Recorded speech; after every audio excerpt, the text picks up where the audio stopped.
அனைவருக்கும் இனிய காலை வணக்கம். இன்றைக்கி நம்ம தினத்தந்தியுடைய தேவதை புத்தகத்துக்குடைய கண்டுபிடிங்கள் வித்தியாசங்கள் பார்க்குறோம். வட்டங்களில் மறைந்திருக்கும் வாக்கியம். இன்றைக்கி டேட் என்னென்னு பார்த்தீங்கன்னா 2/8/2026ங்க. ஆல்ரெடி குறுக்கெழுத்து போட்டி சால்வ் பண்ணிட்டோம். வட்டங்களில் மறைந்திருக்கும் வாக்கியம். இதுக்கு பரிசு 5000 ரூபாய் வச்சுக்கோங்க. 10 பேருக்கு தலா 500 ரூபாய். அனுப்ப வேண்டிய address postal, mail and WhatsApp. உங்களுடைய நேம் இருந்தால் வாழ்த்துக்கள். ஓகேங்களா?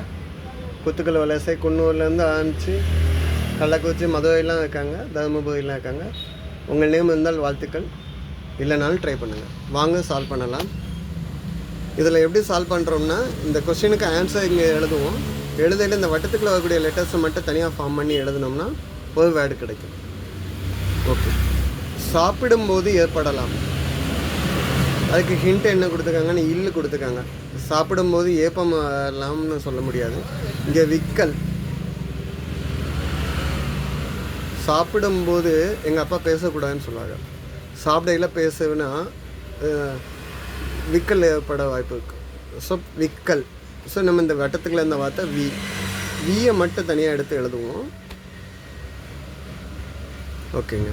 ரெண்டாவது கேள்வி, பாதை, வே, வழின்னு எழுதலாம். இதுலேருந்து லீ எடுத்துக்கலாம். இந்த வட்டத்துக்குள்ள நம்மளுக்கு லீ கிடச்சிச்சு. ஸோ லீயை மட்டும் எடுத்து தனியாக எழுதுவோம். விழி அப்படின்னு வந்திருக்கு. மூணாவது தவறு. தவறு வந்து ஃபால்ட்டுங்க, தப்புன்னு சொல்லலாம். இங்கே இப்பு இருக்குது. ஸோ இப்போ தனியாக எடுத்து எழுதியாச்சு. ஓகேங்க. நாலாவது கேள்வி, சவால், மோதல். டீல வருதுங்க. போட்டின்னு சொல்லலாம். சவால், மோதல், போட்டி போட்டு பார்க்கலாமா அப்படிங்காங்க. ஸோ போ மட்டும் தனியாக எடுத்து எழுத. சரிங்களா? அஞ்சாவது கால்நடை. கால்நடைக்கு வந்து என்ன சொல்லலாம் அப்படின்னா மாடு சொல்லலாம். மாடு, ஆடு, கால்நடை.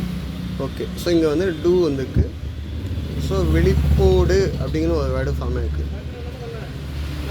6 இடமிருந்து வளமை. காலை உணவு.